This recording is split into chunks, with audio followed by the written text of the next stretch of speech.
ADA Audio vous présente Mettre en pratique le pouvoir du moment présent par Eckhart Tolle.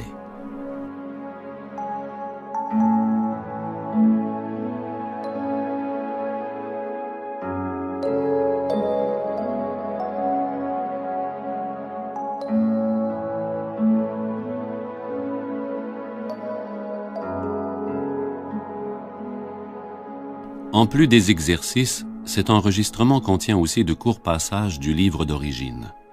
Nombre de ces extraits se prêtent particulièrement à une écoute méditative. L'intention première n'est pas de recueillir de nouvelles informations, mais plutôt d'accéder à un état de conscience modifié. Une même section écoutée à de multiples reprises aura toujours quelque chose de frais et de neuf à vous apporter. Prenez votre temps pour écouter ces passages. Arrêtez-vous aussi souvent que nécessaire pour laisser place à la réflexion et à l'immobilité intérieure.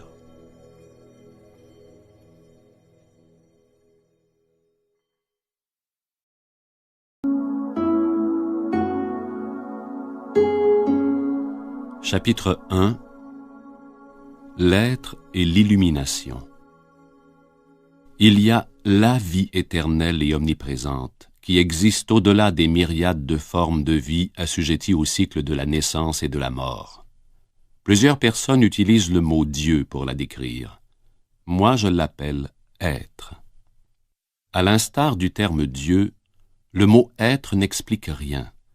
Par contre, il a l'avantage d'être un concept ouvert.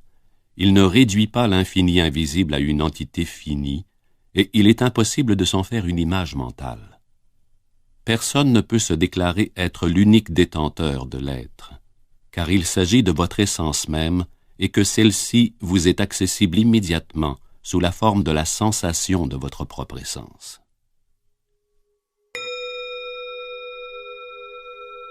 Écoute méditative. L'être existe au-delà et au cœur de toute forme. Il constitue l'essence invisible et indestructible la plus profonde. Mais ne cherchez pas à le saisir avec votre mental ni à le comprendre. Vous pouvez l'appréhender seulement lorsque votre mental s'est tu. Quand votre attention est totalement et intensément dans le présent, vous pouvez sentir l'être. Retrouver cette présence à l'être et se maintenir dans cet état de sensation de réalisation, c'est cela l'illumination. Le terme illumination évoque l'idée d'un accomplissement surhumain et l'ego aime s'en tenir à cela. Mais l'illumination est tout simplement votre état naturel, la sensation de ne faire qu'un avec l'être. C'est un état de fusion avec quelque chose de démesuré et d'indestructible. L'illumination, c'est trouver votre vraie nature au-delà de tout nom et de toute forme. Comment se libérer du mental? Vous pouvez commencer dès maintenant. Exercice. Écoutez aussi souvent que possible la voix dans votre tête. Prêtez particulièrement attention aux schémas de pensée répétitifs, à ces vieux disques qui jouent et rejouent les mêmes chansons, peut-être depuis des années. Observez le penseur objectivement, sans juger. Vous prendrez conscience qu'il y a la voix et qu'il y a quelqu'un qui l'écoute et qui l'observe.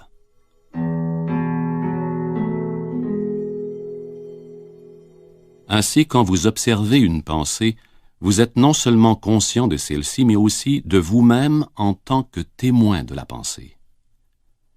Lorsque vous pénétrez de plus en plus profondément dans cet état de vide mental, vous atteignez la conscience pure.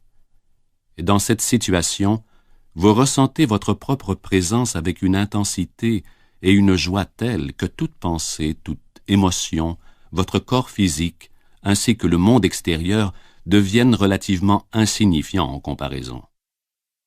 Cette présence, c'est vous en essence, mais c'est en même temps quelque chose d'inconcevablement plus vaste que vous.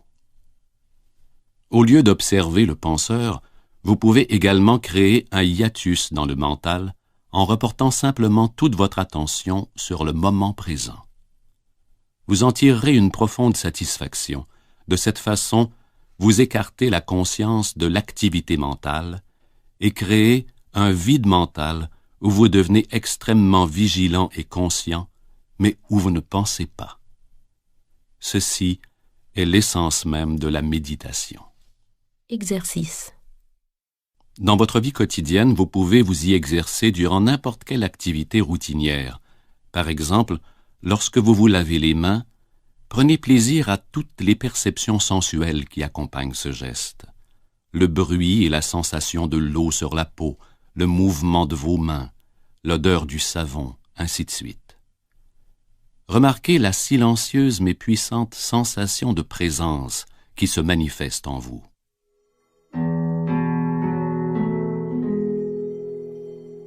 L'illumination, c'est s'élever au-delà de la pensée.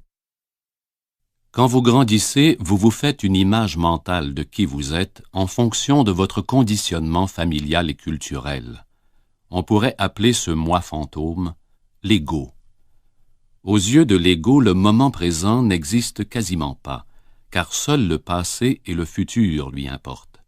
Sa préoccupation est de toujours maintenir le passé en vie, car sans lui, qui seriez-vous? Il se projette constamment dans le futur pour assurer sa survie et pour y trouver une forme quelconque de relâchement et de satisfaction. Il se dit « Un jour, quand ceci ou cela se produira, je serai bien, heureux, en paix. » Le secret de la libération réside dans l'instant présent. Les émotions, une réaction du corps mental.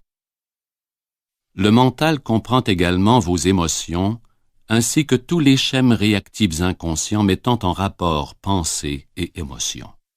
Plus vous vous identifiez à vos pensées, à vos goûts, à vos jugements et à vos interprétations, c'est-à-dire moins vous êtes présent en tant que conscience qui observe, plus grande sera la charge émotionnelle.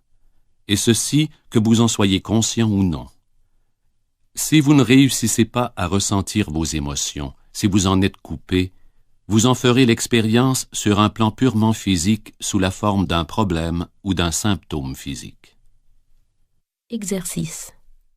Si vous voulez vraiment apprendre à connaître votre mental, prenez l'habitude de vous poser la question suivante. Qu'est-ce qui se passe en moi en ce moment?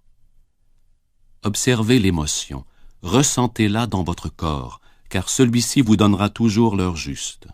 Si apparemment il y a un conflit entre les deux, la pensée mentira, alors que l'émotion dira la vérité. Non pas la vérité ultime de votre essence, mais la vérité relative de votre état d'esprit à ce moment-là. S'il n'y a aucune émotion, soyez encore plus profondément attentif à votre champ énergétique à l'intérieur du corps.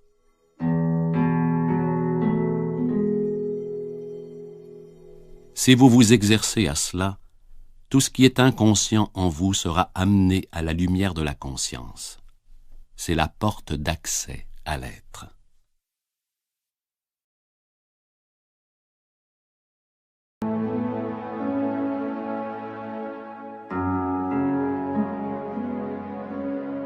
Chapitre 2. L'origine de la peur. La peur psychologique n'a rien à voir avec la peur ressentie face à un danger concret. Elle se présente sous une multitude de formes, un malaise, une inquiétude, de l'anxiété, de la nervosité, une tension, de l'appréhension, une phobie. Ce type de peur concerne toujours quelque chose qui pourrait survenir et non pas ce qui est en train d'arriver. La peur semble avoir bien des causes, une perte, un échec, une blessure. Mais en définitive, toute peur revient à la peur qu'a l'ego de la mort, de l'anéantissement. Même une chose apparemment aussi insignifiante et normale que le besoin compulsif d'avoir raison et de vouloir donner tort à l'autre est due à la peur de la mort. En tant qu'ego, vous ne pouvez alors vous permettre d'avoir tort puisque cela signifie mourir. Lorsque vous vous serez désidentifié de votre mental, avoir tort ou raison n'aura aucun impact. Vous pourrez énoncer clairement et fermement la façon dont vous vous sentez ou ce que vous pensez, mais sans agressivité, ni en étant sur la défensive. Écoute méditative. Prenez profondément conscience que le moment présent est toujours uniquement ce que vous avez. Tandis qu'auparavant vous habitiez le temps et accordiez de petites visites à l'instant présent. Faites du maintenant votre lieu de résidence principal et accordez de brèves visites au passé et au futur lorsque vous devez affronter les aspects pratiques de votre vie. Dites toujours oui au moment présent. Mettez fin à l'illusion qu'est le temps. Plus vous êtes axé sur le temps, c'est-à-dire le passé et le futur, plus vous ratez le présent, la chose la plus précieuse qui soit. La vie, c'est maintenant. Rien ne s'est jamais produit dans le passé, cela s'est produit dans le présent. Rien ne se produira jamais dans le futur, cela se produira dans le présent.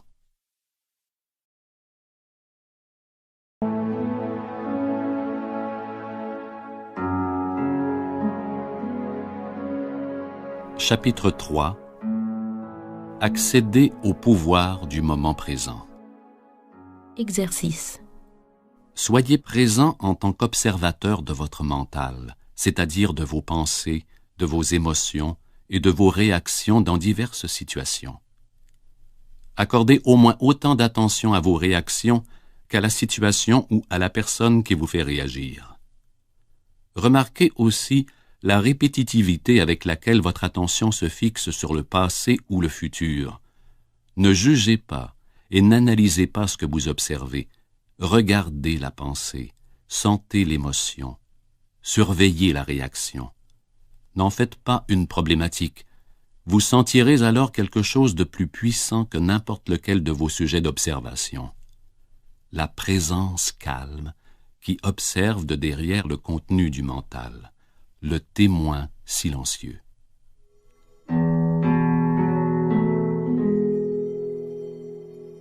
Lorsque certaines situations déclenchent des réactions empreintes d'une forte charge émotionnelle, comme lorsque l'image de soi est menacée, qu'un défi se présente dans votre vie et suscite de la peur, que les choses vont mal ou qu'un nœud émotionnel du passé refait surface, la présence doit se faire intense.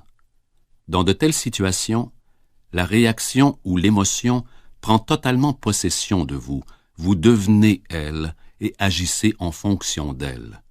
Vous vous justifiez, vous accusez, vous attaquez, vous vous défendez, sauf qu'il ne s'agit pas de vous, mais du scénario réactif, du mental dans son habituel mode de survie. S'identifier au mental, c'est lui donner de l'énergie. Observer le mental, c'est lui enlever de l'énergie. L'énergie économisée se transforme en présence. La personne illuminée maintient toujours son attention dans le présent. Celle-ci est tout de même consciente du temps à la périphérie. Autrement dit, elle continue à se servir du temps horloge, mais est libérée du temps psychologique. Comment se défaire du temps psychologique? Apprenez à utiliser le temps dans les aspects pratiques de votre vie, on pourrait appeler cela le temps horloge, mais revenez immédiatement à la conscience du moment présent quand les choses pratiques ont été réglées. De cette façon, il n'y aura aucune accumulation de temps psychologique qui est l'identification au passé et la perpétuelle projection compulsive dans le futur. Si vous vous donnez un objectif et travaillez pour l'atteindre, vous vous servez du temps horloge. Vous êtes conscient de la direction que vous voulez prendre, mais vous honorez le pas que vous faites dans le moment et lui accordez votre attention la plus totale. Si vous devenez trop axé sur l'objectif parce que, à travers lui, vous recherchez peut-être le bonheur, la satisfaction et une certaine complétude, vous n'honorez plus le présent. Celui-ci se réduit à un tremplin pour le futur, sans aucune valeur intrinsèque. Le temps horloge se transforme alors en temps psychologique. Votre périple n'est plus une aventure, mais seulement un besoin obsessionnel d'arriver quelque part, d'atteindre quelque chose, de réussir. Vous n'êtes plus conscient de la beauté et du miracle de la vie qui sont révélés partout autour de vous quand vous êtes dans l'instant présent. Ce que vous percevez comme le futur fait intrinsèquement partie de votre état de conscience dans le moment présent.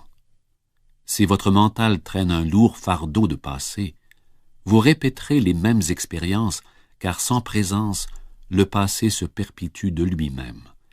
La qualité de votre conscience dans cet instant-ci façonne votre futur, qui bien sûr ne pourra être vécu que comme le présent. Si la qualité de votre conscience à ce moment-ci détermine le futur, qu'est-ce qui détermine la qualité de votre conscience? Votre degré de présence. Par conséquent, le seul domaine à partir duquel le véritable changement peut s'opérer et où le passé peut se dissoudre, c'est le présent.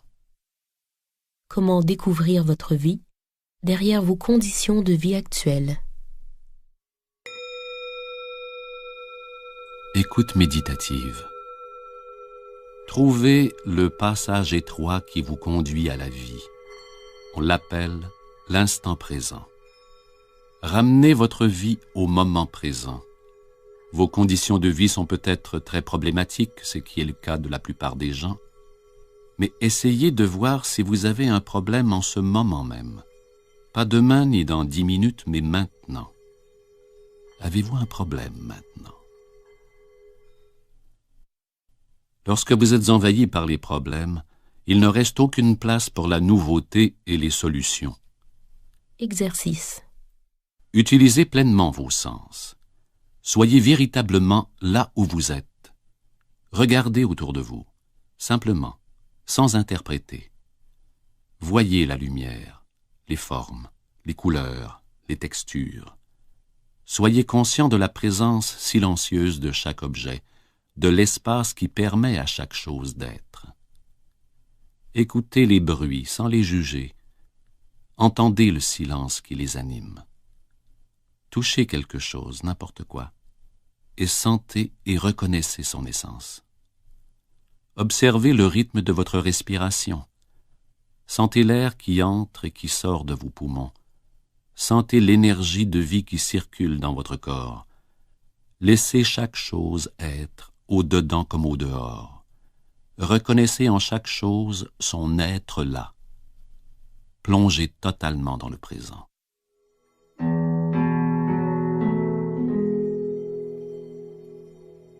Tous les problèmes sont des illusions du mental. Il est impossible d'avoir un problème lorsque votre attention est totalement dans le présent.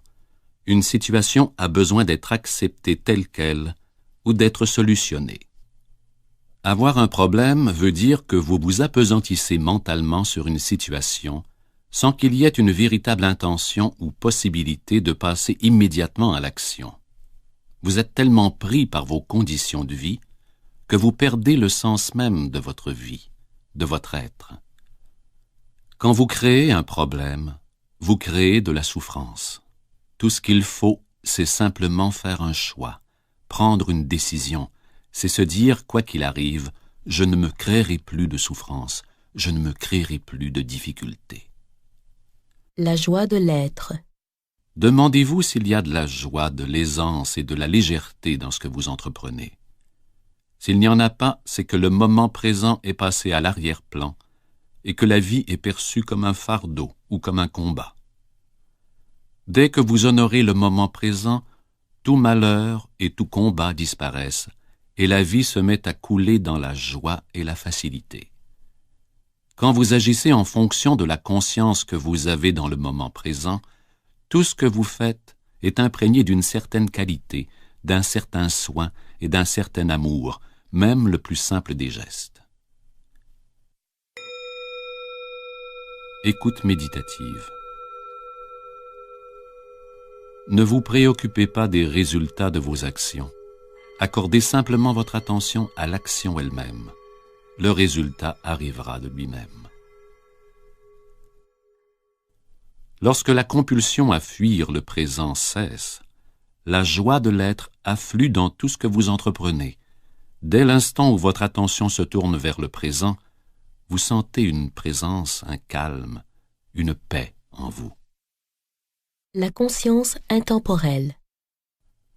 Être libéré du temps, c'est psychologiquement ne plus avoir besoin du passé pour assumer votre identité, ni du futur pour vivre votre plénitude. Écoute méditative. Une fois que vous avez goûté fugitivement à l'état de conscience intemporelle, vous commencez un aller-retour entre les dimensions du temps et de la présence.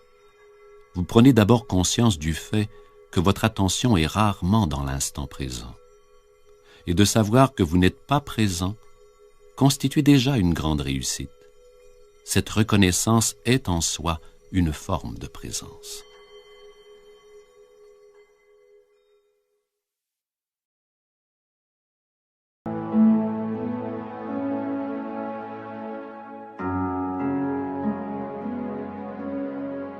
Chapitre 4. Éliminer l'inconscience. Il est donc essentiel d'introduire dans votre vie plus de conscience dans des situations ordinaires où tout se passe relativement en douceur. Ainsi, vous intensifierez votre capacité à être présent. Cette présence génère en vous et autour de vous un champ énergétique d'une fréquence vibratoire élevée.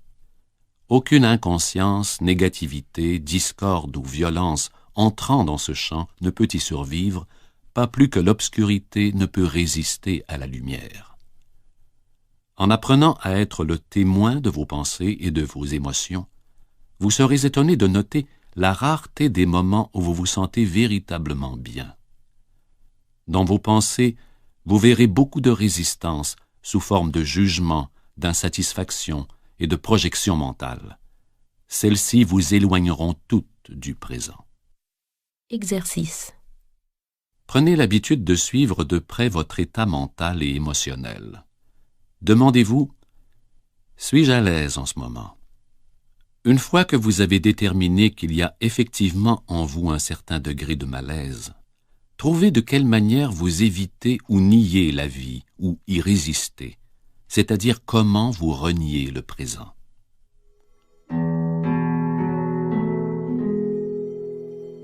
Soyez au moins aussi intéressé par ce qui se passe en vous que par ce qui se passe à l'extérieur. Si vous saisissez bien l'intérieur, tout ira bien à l'extérieur. La réalité première est à l'intérieur et la réalité secondaire à l'extérieur. Où que vous soyez, soyez-y totalement. Le passé retient-il une grande partie de votre attention? Vous arrive-t-il souvent d'en parler et d'y penser, en bien ou en mal? S'agit-il des grandes choses que vous avez accomplies, de vos aventures ou de vos expériences? Ressassez-vous votre passé de victime et les affreuses choses que l'on vous a faites ou que vous avez faites à quelqu'un? Vos mécanismes mentaux sont-ils en train d'engendrer de la culpabilité, de l'orgueil, du ressentiment, de la colère, du regret ou de l'apitoiement sur vous-même? Êtes-vous inquiet? Avez-vous souvent des pensées anticipatoires? Dans ce cas, vous vous identifiez à votre mental, qui se projette dans une situation future imaginaire et crée de la peur. Il n'y a aucun moyen de faire face à une telle situation, car celle-ci n'existe pas. Vous pouvez mettre fin à cette folie corrosive qui sape votre santé et votre vie. Il vous suffit de cueillir l'instant présent. Vous pouvez toujours composer avec le présent, mais vous ne pourrez jamais composer avec le futur, et vous n'avez pas à le faire. Êtes-vous quelqu'un qui attend généralement? Quel pourcentage de votre vie passez-vous à attendre? Attendre est un état d'esprit. Vous voulez le futur, mais non le présent. Vous ne voulez pas de ce que vous avez et désirez ce que vous n'avez pas. Avec l'attente, peu importe sa forme, vous suscitez inconsciemment un conflit intérieur entre votre ici maintenant, où vous ne voulez pas être, et le futur projeté que vous convoitez. Par exemple, bien des gens attendent que la prospérité vienne. Mais celle-ci ne peut arriver dans le futur. Lorsque vous honorez, reconnaissez et acceptez pleinement votre réalité présente et ce que vous avez, c'est-à-dire le lieu où vous êtes, ce que vous êtes et ce que vous faites dans le moment, vous éprouvez de la reconnaissance pour ce que vous avez, pour ce qui est, pour le fait d'être. La gratitude envers le moment présent et la plénitude de la vie présente, Voilà ce qu'est la vraie prospérité. Exercice. Cessez d'attendre. Lorsque vous vous surprenez à glisser vers cet état d'esprit, secouez-vous. Revenez au moment présent. Contentez-vous d'être et dégustez ce fait d'être. Si vous êtes présent, vous n'avez jamais besoin d'attendre quoi que ce soit. Ainsi donc, la prochaine fois que quelqu'un vous dira « Désolé de vous faire attendre », vous pourrez répondre « Ça va, je n'attendais pas, j'étais tout simplement là, à m'amuser ».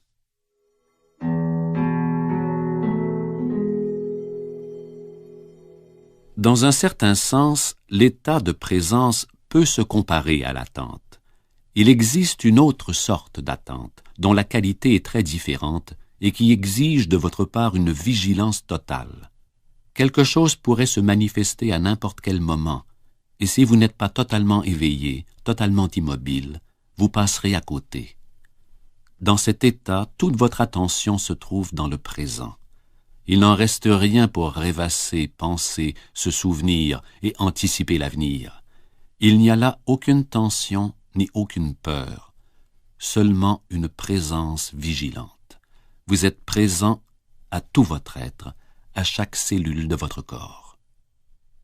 Le passé ne peut survivre en votre présence. Tout ce que vous avez besoin de savoir au sujet de votre passé inconscient, les défis du présent vous l'apporteront. Il est essentiel d'être attentif, mais pas au passé en tant que tel.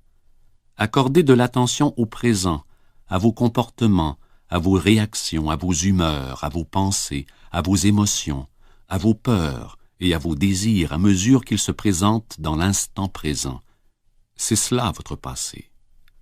Si vous pouvez être suffisamment présent pour observer toutes ces choses, non pas avec un regard critique ou analytique, mais sans les juger, alors vous faites face au passé et le dissipez par le pouvoir de votre présence.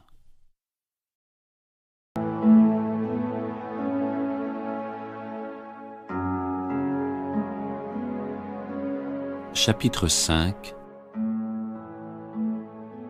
La beauté naît dans le calme de la présence.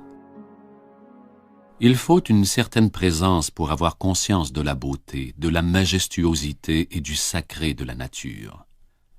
Vous est-il jamais arrivé par une belle nuit de vous perdre du regard dans l'infini de l'espace et d'être ému par son immobilité absolue et son inconcevable immensité? Avez-vous déjà vraiment écouté le murmure d'un torrent alpin dans la forêt, ou encore le chant d'un merle en plein été au crépuscule? Pour prendre conscience de telles choses, il faut que le mental se soit tu. Vous devez mettre momentanément de côté votre fardeau de problèmes, votre charge de passé et de futur, ainsi que toutes vos connaissances. Sinon, vous verrez, mais sans vraiment voir. Vous entendrez, mais sans vraiment entendre. Vous devez être totalement présent. Écoute méditative. Au-delà de la beauté des formes extérieures, il y a plus. Il y a quelque chose d'indéfinissable qui n'a pas de nom. Il y a une essence intérieure, profonde et sacrée. Là où il y a de la beauté, cette essence transparaît d'une façon ou d'une autre. Elle ne vous est révélée que si vous êtes présent. Serait-il possible que cette essence indicible et votre présence soient une seule et même chose? Cette essence indescriptible serait-elle là sans votre présence? Sondez-la en profondeur et découvrez la réponse. Le corps visible et tangible ne peut vous amener à l'être. Ce n'est qu'une enveloppe, ou plutôt une perception limitée et déformée d'une réalité plus profonde. Dans votre état naturel de rapport intime avec l'être, cette réalité plus profonde est ressentie à chaque instant. C'est le corps subtil et invisible, la présence qui vous anime. Sentir son corps de l'intérieur, sentir la vie en vous, c'est découvrir que vous êtes autre chose au-delà de la forme extérieure. Pour devenir conscient de l'être, vous devez vous réapproprier votre conscience au détriment du mental. C'est l'une des tâches les plus fondamentales de votre voyage spirituel.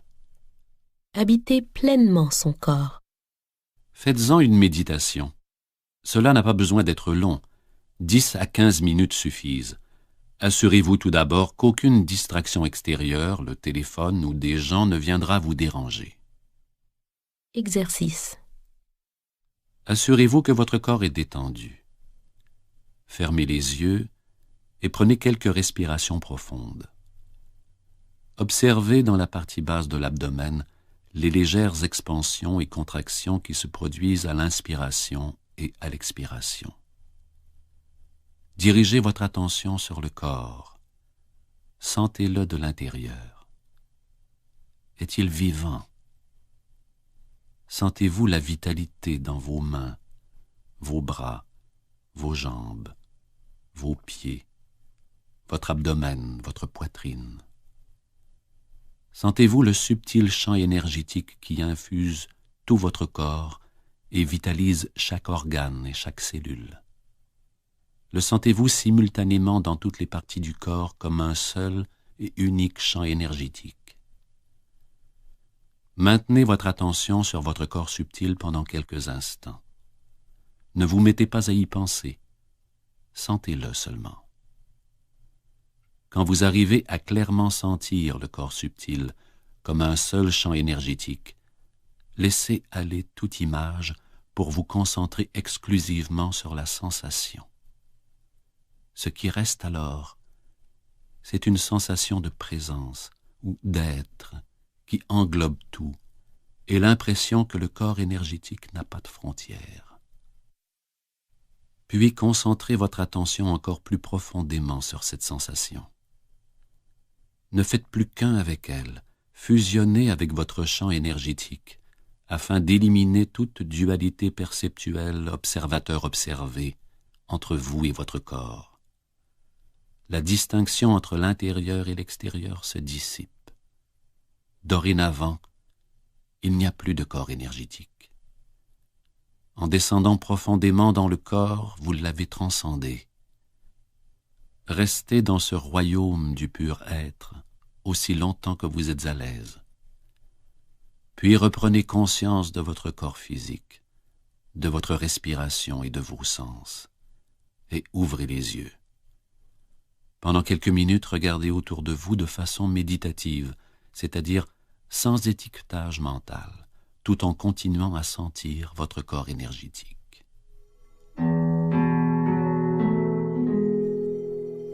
Lorsque vous avez accès à ce royaume dépourvu de forme, vous êtes vraiment libéré du lien avec la forme et de toute identification à celle-ci. C'est un royaume d'immobilité et de paix profonde, mais aussi de grande joie et d'intense vitalité. Chaque fois que vous faites preuve de présence, vous devenez dans une certaine mesure perméable à la lumière, à la conscience pure qui émane de cette source. Vous prenez également conscience que cette lumière n'est pas dissociée de ce que vous êtes et qu'elle constitue au contraire votre essence même. Ceci est l'état de rapport intime avec la source que nous appelons illumination.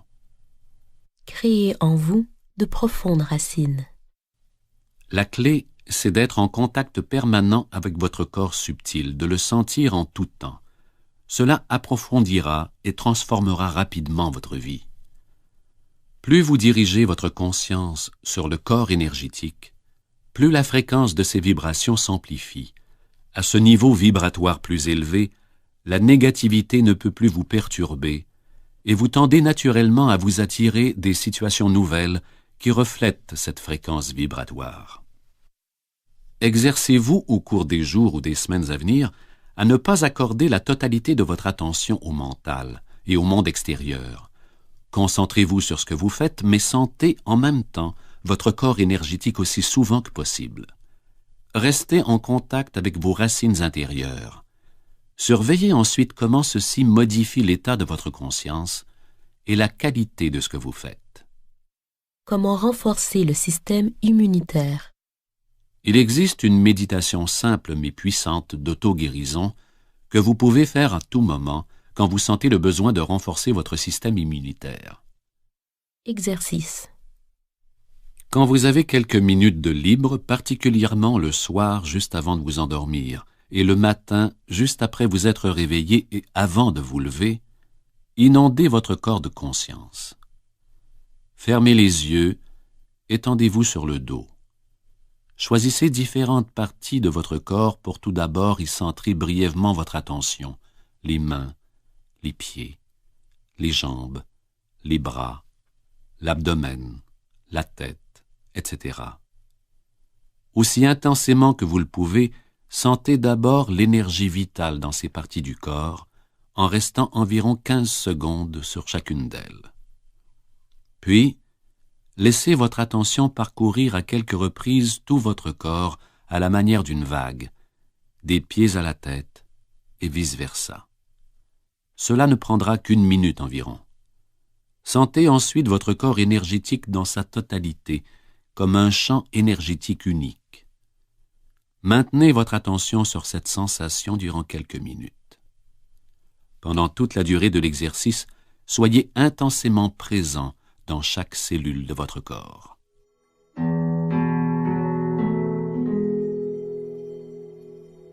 Laissez la respiration vous amener dans le corps.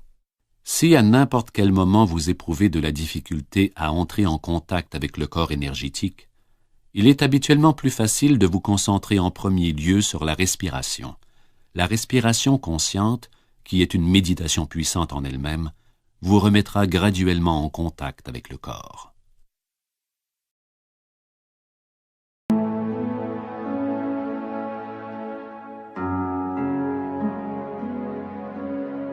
Chapitre 6.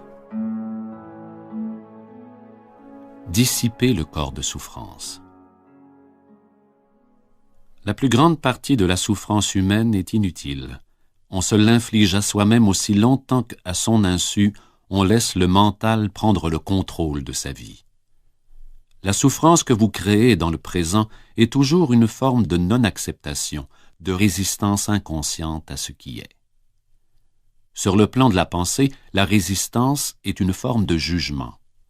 Sur le plan émotionnel, c'est une forme de négativité. L'intensité de la souffrance dépend du degré de résistance au moment présent, et celle-ci, en retour, dépend du degré d'identification au mental. Le mental cherche toujours à nier le moment présent et à s'en échapper. Plus on est à même de respecter et d'accepter le moment présent, plus on est libéré de la douleur, de la souffrance et du mental. La douleur et la souffrance sont inévitables tant et aussi longtemps que vous êtes inconscient spirituellement parlant. Je fais ici surtout référence à la souffrance émotionnelle, également la principale cause de la souffrance et des maladies corporelles. Le ressentiment, la haine, l'apitoiement sur soi, la culpabilité, la colère, la dépression, la jalousie, ou même la plus petite irritation, sont sans exception des formes de souffrance.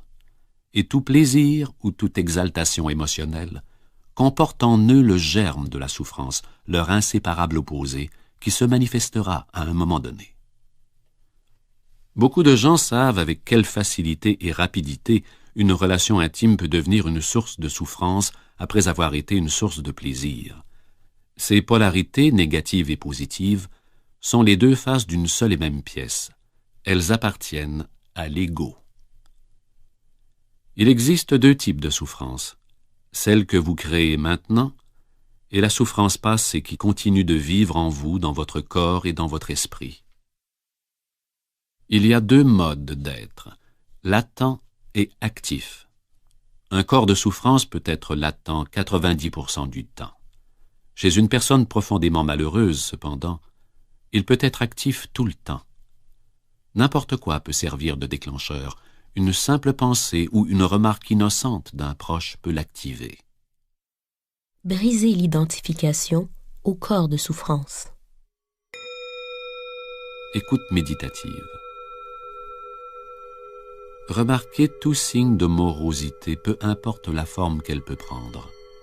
Ceci peut annoncer le réveil du corps de souffrance, celui-ci pouvant se manifester sous forme d'irritation, d'impatience, d'humeur sombre, d'un désir de blesser, de colère, de fureur, de dépression, d'un besoin de mélodrame dans vos relations.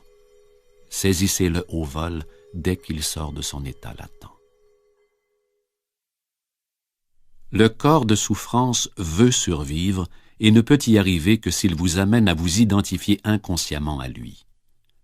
Il a besoin de vous pour se nourrir. En fait, il puisera à même toute expérience entrant en résonance avec sa propre énergie dans tout ce qui crée davantage de douleur. Lorsque le corps de souffrance s'empare de vous, vous en redemandez. Soit vous êtes la victime, soit le bourreau. Vous voulez infliger de la souffrance ou vous voulez en subir, ou bien les deux. Vous n'en êtes pas conscient, bien entendu, et vous soutenez avec véhémence que vous ne voulez pas de cette souffrance. Mais si vous regardez attentivement, vous découvrez que votre façon de penser et votre comportement font en sorte d'entretenir la souffrance, la vôtre et celle des autres. Si vous en étiez vraiment conscient, le scénario disparaîtrait de lui-même. Transformez la souffrance en conscience. Exercice. Concentrez votre attention sur le sentiment qui vous habite. Sachez qu'il s'agit du corps de souffrance. Acceptez le fait qu'il soit là. N'y pensez pas. Ne transformez pas le sentiment en pensée. Ne le jugez pas. Ne l'analysez pas. Ne vous identifiez pas à lui. Restez présent et continuez d'être le témoin de ce qui se passe en vous. Devenez conscient non seulement de la souffrance émotionnelle, mais aussi de celui qui observe, de l'observateur silencieux. Ensuite, voyez ce qui se passe.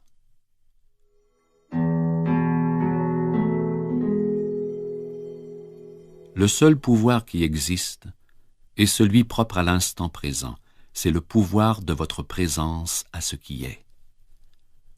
Une fois que vous savez cela, vous réalisez également que vous-même et personne d'autre êtes maintenant responsable de votre vie intérieure et que le passé ne peut pas l'emporter sur le pouvoir de l'instant présent.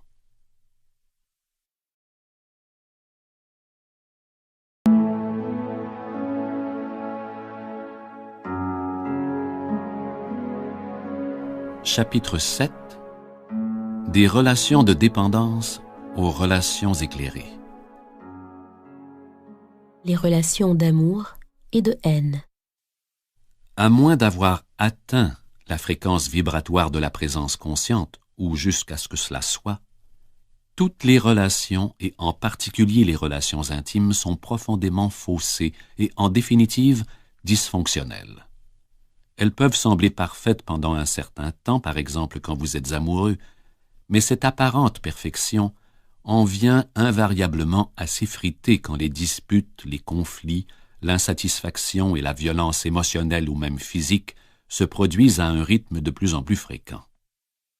Si dans vos relations vous connaissez aussi bien l'amour que son opposé, c'est-à-dire l'hostilité, la violence émotionnelle, il est alors fort probable que vous confondiez amour et attachement de l'ego, amour et dépendance affective. Il est impossible que vous aimiez votre partenaire à un moment et l'agressiez l'instant d'après. Mais vient un moment où votre partenaire adopte des comportements qui ne réussissent pas à combler vos besoins. Les sentiments de peur, de souffrance et de manque qui étaient passés à l'arrière-plan grâce à la relation amoureuse font de nouveau surface. Toute dépendance naît d'un refus inconscient à faire face à votre propre souffrance et à la vivre. Celle-ci commence et finit dans la souffrance, quelle que soit la substance à laquelle vous êtes accroché, l'alcool, la nourriture, les drogues légales ou illégales ou bien une personne. Vous vous servez de quelque chose ou de quelqu'un pour dissimuler votre douleur. C'est pour cette raison qu'après l'euphorie initiale, il y a tellement de tourments et de souffrances dans les relations intimes. La plupart des gens essaient toujours d'échapper au présent et cherchent le salut dans le futur, quel qu'il soit. La première chose sur laquelle ils pourraient buter s'ils concentraient leur attention sur le moment présent, c'est leur propre souffrance. Et c'est justement ce dont ils ont peur. Si seulement ils savaient combien il est facile de trouver dans le présent le pouvoir qui dissipe le passé et la souffrance, la réalité qui met un terme à l'illusion. Si seulement ils savaient à quel point ils sont près de leur propre réalité, de Dieu. Des relations de dépendance aux relations éclairées. Écoute méditative. Cessez de vous juger vous-même et vous arrêterez ensuite de juger votre partenaire. Le plus grand déclencheur de changement dans une relation, c'est l'acceptation totale de votre partenaire tel qu'il est, sans aucun besoin de le juger ou de le changer de façon quelconque. Cette acceptation vous transporte immédiatement au-delà de l'ego. Tous les jeux du mental et les dépendances profondes sont alors révolus. Il n'y a plus ni tyran ni victime, ni accusateur ni accusé. Les relations en tant que pratique spirituelle. Si les relations attisent et amplifient les schèmes mentaux et activent le corps de souffrance, pourquoi ne pas accepter cet état de fait au lieu d'essayer d'y échapper? Pourquoi ne pas coopérer au lieu d'éviter les relations ou de continuer à poursuivre le fantôme du partenaire idéal qui doit prétendument solutionner tous vos problèmes ou vous combler? Reconnaître et accepter les faits amène aussi un certain degré de libération par rapport à eux. Écoute méditative. Quand vous reconnaissez que vous n'êtes pas en paix avec vous-même, cette reconnaissance crée une atmosphère de calme qui accueille le désaccord dans un mouvement tendre et aimant et le convertit par la suite en paix. Appropriez-vous la reconnaissance de votre état intérieur. S'il y a de la colère, reconnaissez-la. S'il y a en vous de la jalousie, une attitude défensive, une pulsion à vouloir vous disputer, un besoin d'avoir raison, si votre enfant intérieur exige amour et attention, ou bien si vous ressentez une quelconque souffrance émotionnelle, peu importe ce que c'est, reconnaissez la réalité de ce moment et appropriez-vous-la. Ménagez un espace au sein duquel la métamorphose peut se produire, afin que la grâce et l'amour puissent venir. Il est parfois approprié de faire remarquer à votre partenaire certains aspects de son comportement. Si vous restez très vigilant, très présent, vous pouvez y arriver sans faire entrer en jeu l'ego, sans proférer de reproches, sans accuser l'autre ou lui donner tort. Lorsque votre partenaire se comporte avec inconscience, renoncez à tout jugement. Cela ne signifie pas que vous ne sachiez pas reconnaître une dysfonction ou l'inconscience quand vous les voyez. Cela veut dire que vous êtes celui ou celle qui reconnaît, au lieu d'être celui ou celle qui réagit et qui juge. Vous serez alors totalement libéré de la réaction, ou vous réagirez en reconnaissant que vous le faites, créant ainsi un espace où vous observez la réaction et lui permettez d'être. Au lieu de vous battre contre l'obscurité, vous faites la lumière. Au lieu de réagir face à l'illusion, vous la voyez et en même temps, vous voyez à travers elle. Quand vous êtes celui ou celle qui reconnaît, vous ménagez un espace d'ouverture et de présence aimante qui permet à toute chose et à toute personne d'être telles qu'elles sont. Exercice. Apprenez à dire ce que vous ressentez sans faire de reproches. Sachez écouter votre partenaire de façon ouverte et non défensive. Laissez-lui l'occasion de s'exprimer. Soyez présent. Accuser, attaquer, se défendre, tous ces scénarios destinés à protéger et à renforcer l'ego ou à combler ses besoins deviendront alors désuets. Il est vital de faire de la place aux autres et à soi-même.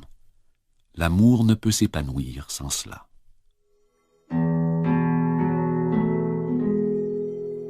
Une fois que vous aurez éliminé les deux facteurs de destruction d'une relation, c'est-à-dire que le corps de souffrance sera métamorphosé et que vous ne serez plus identifié à votre mental et à ses positions, et que votre partenaire aura fait de même, vous vous reflèterez l'un l'autre l'amour que vous sentez au plus profond de vous, celui qui advient avec la réalisation que vous ne faites qu'un avec le grand tout.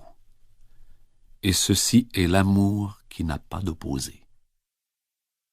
Si votre partenaire est encore identifié au mental et au corps de souffrance alors que vous en êtes déjà libéré, ceci représentera un défi de taille, non pas pour vous, mais pour votre partenaire. Le mental du partenaire qui ne s'est pas réalisé sera profondément frustré parce que plus rien ne s'opposera à ses positions fixes, ce qui voudra dire que celles-ci deviendront chambranlantes et affaiblies. Elles courent même le risque de s'effondrer complètement, ceci se traduisant par la perte du sens de soi. Renoncez à la relation que vous entretenez avec vous-même. Quand vous êtes réalisé, vous êtes vous-même. Vous ne vous jugez pas, vous ne vous prenez pas en pitié, vous n'êtes pas fier de vous, vous ne vous aimez pas, vous ne vous détestez pas. La division causée par la conscience qui revient sur elle-même est résorbée et sa malédiction éliminée. Il n'y a plus de moi à protéger, à défendre ou à sustenter. Quand vous êtes réalisé, vous n'entretenez plus cette relation avec vous-même. Une fois que vous y avez renoncé, toutes les autres relations deviennent des relations d'amour.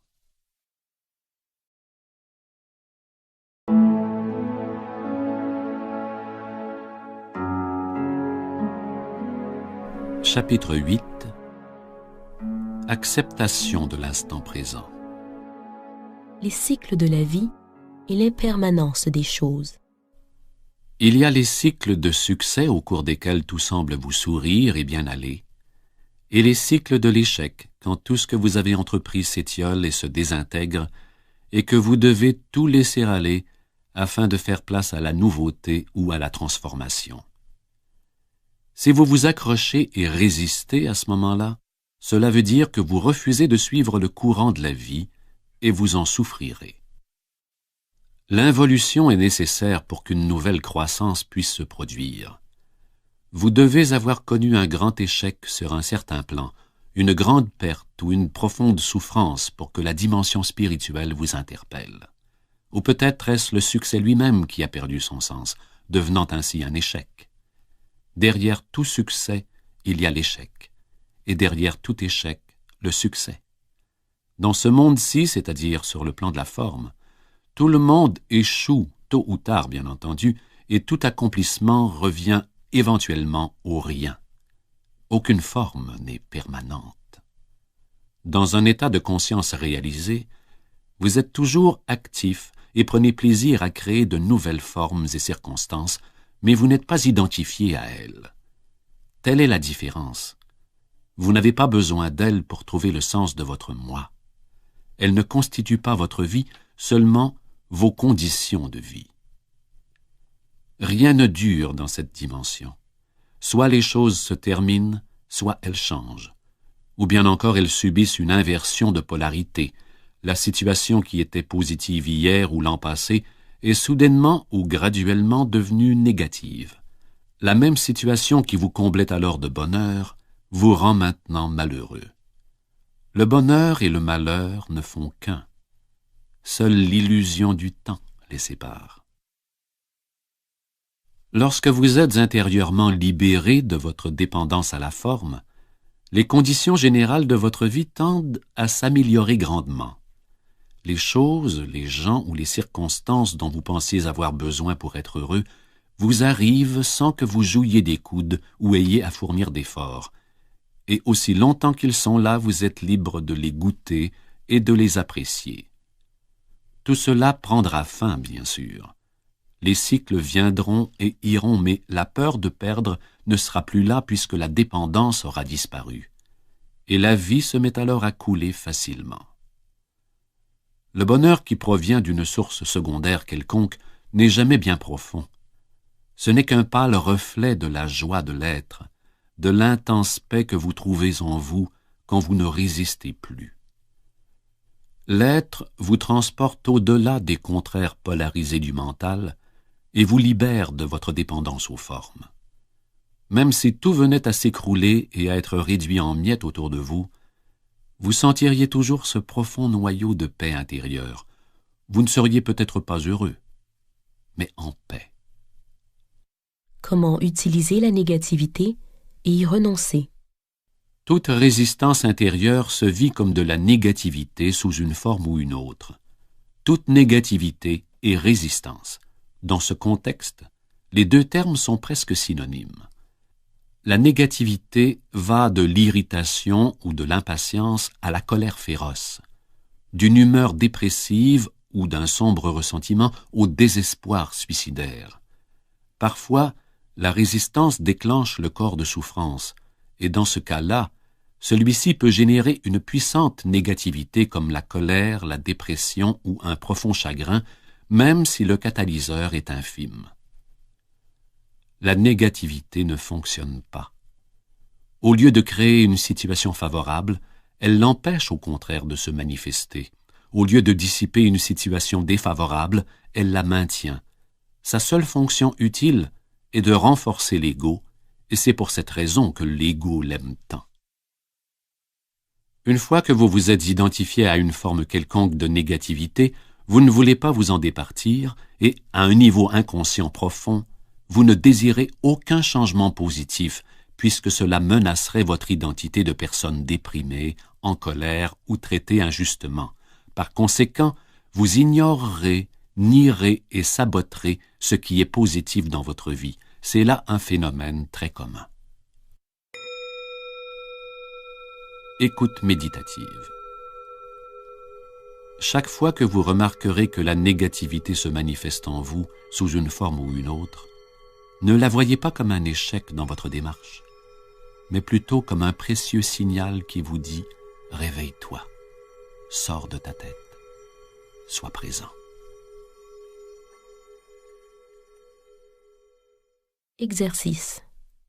Si vous n'arrivez pas à éliminer une réaction négative, c'est de la faire disparaître en vous imaginant devenir perméable à la cause externe de la réaction. Exercez-vous tout d'abord avec de petites choses banales.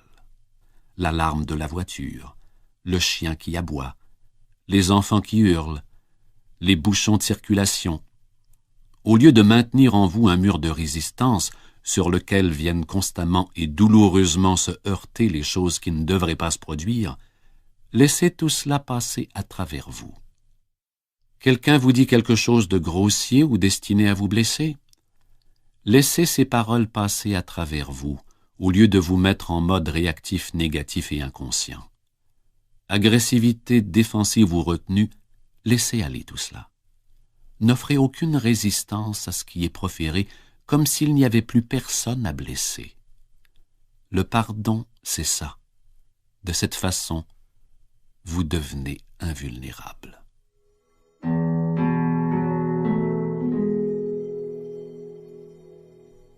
Cela ne vous empêche pas de rappeler à la personne que son comportement est inacceptable si c'est ce que vous choisissez de faire.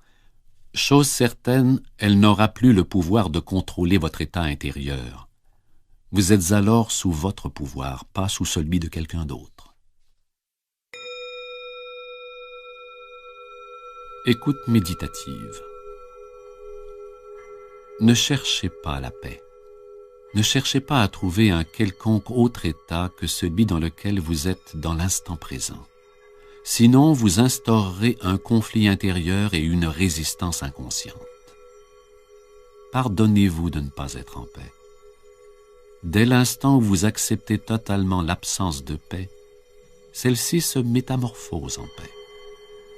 Tout ce que vous acceptez totalement vous conduit à la paix. C'est le miracle du lâcher-prise. Quand vous acceptez ce qui est, chaque moment est le meilleur qui soit.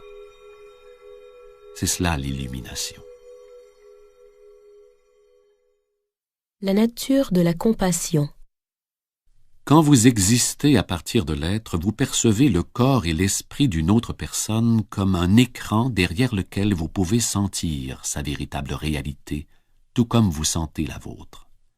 Donc, quand vous êtes confronté à la souffrance ou au comportement inconscient d'une autre personne, vous restez présent et en contact avec l'être, et êtes ainsi en mesure de voir au-delà de la forme et d'apercevoir cette pure étincelle chez l'autre à travers votre être. La compassion, c'est la conscience que vous avez un lien profond qui vous unit à toutes les créatures. La prochaine fois que vous affirmerez ne rien avoir en commun avec telle ou telle personne, rappelez-vous que vous avez au contraire beaucoup en commun avec elle. D'ici à quelques années, 2 ans ou 70 ans, peu importe, vous serez tous les deux des cadavres en décomposition, puis simplement un amas de poussière, et à la fin, plus rien du tout. Cette prise de conscience vous fait humblement redescendre sur terre et ne laisse pas grand place à l'orgueil. Est-ce pour autant une pensée négative? Non, c'est un fait. Pourquoi fermer les yeux dessus? Dans ce sens-là, vous et toutes les autres créatures êtes sur un pied d'égalité totale. La sagesse du lâcher-prise. C'est la qualité de la conscience chez vous à cet instant même qui est le principal agent déterminant le genre de futur que vous connaîtrez. Lâcher prise est donc la chose la plus importante que vous puissiez faire pour amener un changement positif. Tout geste que vous posez par la suite n'est que secondaire. Aucune action véritablement positive ne peut provenir d'un état de conscience qui n'est pas fondé sur le lâcher-prise. Pour certaines personnes, ce terme peut avoir des connotations négatives. Il peut vouloir dire défaite, renoncement, incapacité d'être à la hauteur des défis de la vie, léthargie. Cependant, le véritable détachement est quelque chose d'entièrement différent. Cela ne signifie pas endurer passivement une situation dans laquelle vous vous trouvez sans tenter quoi que ce soit pour l'améliorer, et cela ne signifie pas non plus que vous devez cesser d'établir des plans pour transformer votre vie ou de poser des gestes positifs. Écoute méditative. Le lâcher-prise est la simple mais profonde sagesse qui nous porte à laisser couler le courant de la vie plutôt que d'y résister. Et le seul moment où vous pouvez sentir ce courant, c'est dans l'instant présent. Par conséquent, lâcher prise, c'est accepter le moment présent inconditionnellement et sans réserve. C'est renoncer à la résistance intérieure qui s'oppose à ce qui est. Quand vous êtes dans un état de lâcher prise, vous voyez clairement ce qui doit être fait et vous passez à l'action. Vous vous concentrez sur une seule chose à la fois pour ensuite bien l'accomplir.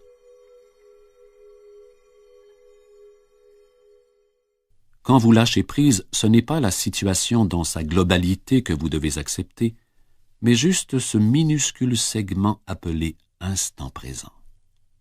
Ne concentrez pas votre attention sur les mille et une choses que vous ferez ou aurez peut-être à effectuer à un moment donné, mais plutôt sur la chose que vous pouvez faire maintenant. Ceci ne veut pas dire que vous ne devriez pas planifier, c'est peut-être justement la chose à faire. Peu importe le geste que vous posez, il ne portera peut-être pas fruit immédiatement. Ne résistez pas à ce qui est jusqu'à ce que cela se produise. Le lâcher-prise dans les relations interpersonnelles. Il est vrai que seule une personne inconsciente essaiera d'utiliser ou de manipuler les autres, mais il est également vrai que seule une personne inconsciente peut être utilisée ou manipulée. Si vous offrez de la résistance au comportement inconscient des autres ou luttez contre cela, vous tombez vous-même dans l'inconscience. Lâcher prise ne veut pas dire se laisser exploiter par les gens inconscients. Il est parfaitement possible de dire non fermement et clairement à quelqu'un ou de se dissocier d'une situation tout en restant en même temps dans un état intérieur d'absence totale de résistance. Exercice. Lorsque vous dites non à quelqu'un ou à une situation, faites en sorte que votre choix origine non pas d'une réaction, mais d'une prise de conscience, d'un discernement clair de ce qui est juste ou pas pour vous dans le moment, que ce non ne soit pas une réaction. Qu'il soit un non de grande qualité, libre de toute négativité, qui ne créera donc pas de souffrance ultérieure. Si vous ne réussissez pas à lâcher prise, passez immédiatement à l'action. Dites le fond de votre pensée aux personnes concernées. Faites quelque chose qui modifiera la situation, ou bien encore, dissociez-vous totalement de la situation. Assumez la responsabilité de votre vie.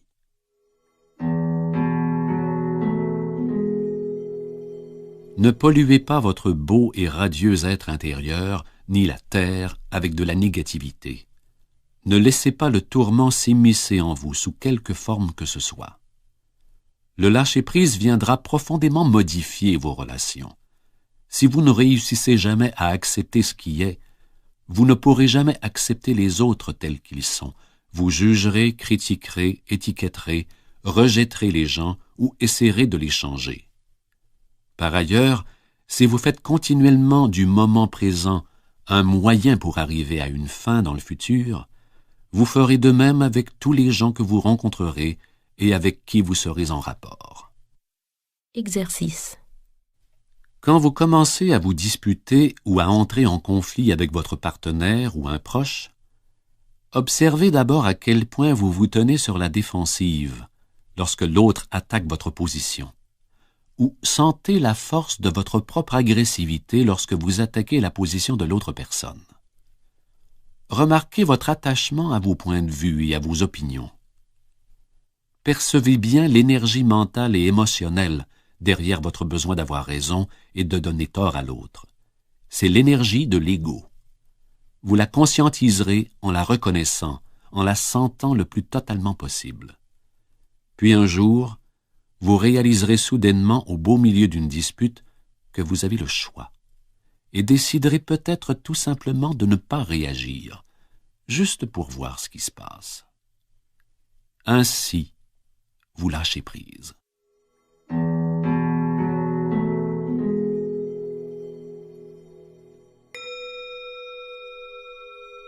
Écoute méditative.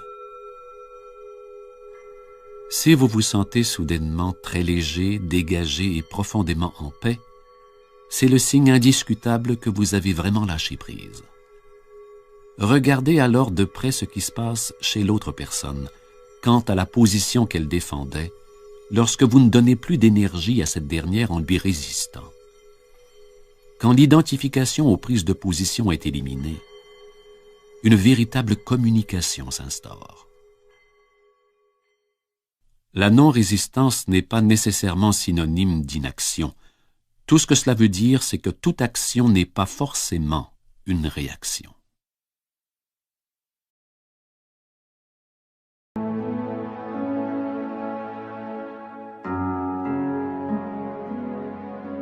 Chapitre 9. Transformer la maladie et la souffrance. Comment transformer la maladie en illumination? Lâcher prise, c'est accepter intérieurement ce qui est sans réserve. Ce dont il est question ici, c'est de votre vie, en cet instant, et non des circonstances ou de ce que j'appelle vos conditions de vie. La maladie fait partie de vos conditions de vie. Elle a un passé et un futur qui se perpétuent sans fin, sauf si l'instant présent qui a le pouvoir de racheter est activé par votre présence consciente.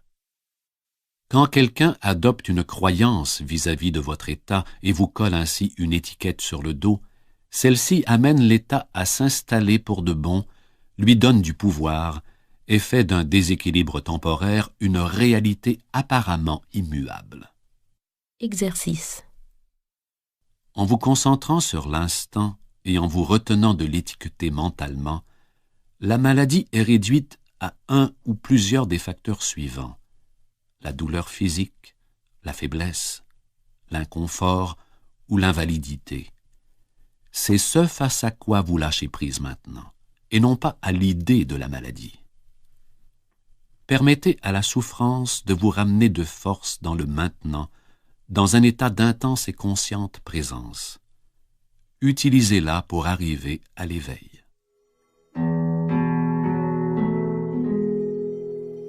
Le lâcher-prise ne transforme pas ce qui est, du moins pas directement. Il vous transforme vous. Et quand vous êtes transformé, c'est tout votre monde qui l'est. Quand le malheur frappe ou que quelque chose va très mal, Maladie, invalidité, perte d'un chez-soi, d'une fortune ou d'une identité sociale, rupture d'une relation intime, décès ou souffrance d'une personne chère, ou imminence de votre propre mort. Sachez qu'il y a un revers à cette médaille, que vous n'êtes qu'à un pas de quelque chose d'incroyable, de la transformation alchimique totale du vulgaire métal de la douleur et de la souffrance en or. Et ce pas, c'est le lâcher-prise. Je ne dis pas que vous serez heureux dans une telle situation. Non, vous ne le serez pas. Par contre, la peur et la douleur se transformeront en cette paix et cette sérénité intérieure qui proviennent d'une profondeur insondable, du non manifeste lui-même. Il s'agit de la paix de Dieu, qui dépasse tout entendement. Cette paix radieuse s'accompagne de la réalisation que vous êtes indestructible, immortel. Et cette réalisation s'effectue non pas sur le plan du mental, mais au plus profond de votre être. Ce n'est pas une croyance, c'est une certitude absolue qui n'exige aucune preuve extérieure. Comment transformer la souffrance en paix? Dans certaines situations extrêmes, il vous sera peut-être toujours impossible d'accepter le présent. Mais pour le lâcher-prise, vous avez toujours une seconde chance. Écoute méditative. Votre première chance, c'est de lâcher prise chaque instant devant la réalité du présent. Sachant que ce qui est ne peut être défait puisque cela est déjà, vous dites oui à ce qui est ou acceptez ce qui n'est pas. Ensuite, vous faites ce que vous avez à faire selon les exigences de la situation. Si vous vous maintenez dans cet état d'acceptation, vous ne créez plus de négativité, de souffrance ou de tourment. Vous vivez dans un état de non-résistance, de grâce et de légèreté, libre de toute lutte intérieure. Exercice. La seconde chance à votre portée pour lâcher prise, c'est d'accepter ce qui est en vous, à défaut d'accepter ce qui est extérieur à vous. S'il vous est impossible d'admettre les circonstances extérieures, alors acceptez la situation intérieure. Donnez à la souffrance la permission d'être là. Lâchez prise face au chagrin, au désespoir, à la peur, à la solitude ou à toute autre forme adoptée par la souffrance. Soyez-en le témoin sans l'étiqueter mentalement. Accueillez-la. Par la suite, observez la façon dont le miracle du lâcher-prise transforme la souffrance profonde en paix profonde. Restez alerte et présent avec tout votre être, avec chacune des cellules de votre corps. En faisant cela, vous laissez entrer un peu de lumière dans toute cette obscurité. Vous y amenez la flamme de votre conscience.